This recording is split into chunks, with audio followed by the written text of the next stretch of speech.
Hey guys, thanks for clicking on the video. Today I'm going to teach you how to set up a hot wire to protect your garden. Let's get right to it.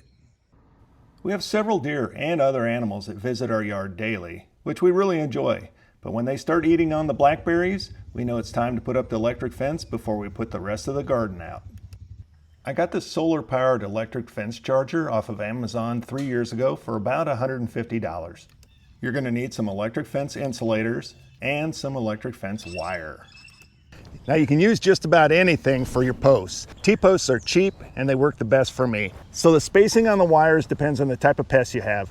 I have a little bit of everything. I've got raccoons, rabbits, deer, possum. I got a little bit of everything. Some squirrels. I've got a spacing of 3 wires, 1 low for the smaller critters, 1 in the middle so deer don't walk through it, and 1 high so they don't walk over it. Now, as far as spacing, you can use a tape measure or you can just step it off. I find that about 1, 2, 3, 4, 5, 6, 7 steps is about right. And that way the wires won't sag too much on you.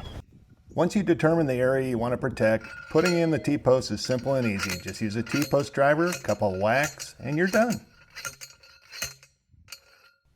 A quick and easy way to gauge your insulators is just stand next to the post. I got 1 at my waist, 1 at my knee, and 1 at my ankle. Now with all your T-posts and insulators in place, it's time to add the wire. It's better if you have somebody hold the wire so it doesn't get tangled. Just run the wire through your insulators. I recommend starting at the bottom. It's easier that way. Pull it all the way through, get them all tied together, then connect all 3 strands with another piece of wire so the electricity will flow through all of them. Next, you'll want to hook the green clamp to a ground. In this case, the T-post is going to act as my ground. Then hook the red clamp to your electric fencing, and you're ready to turn the switch on.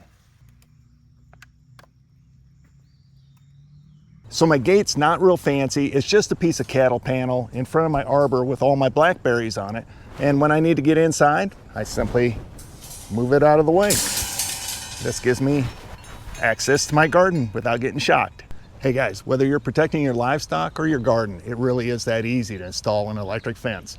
I hope you enjoyed this video. If you did, hit that like and subscribe button for me, and we'll see you on the next Ask Dad How.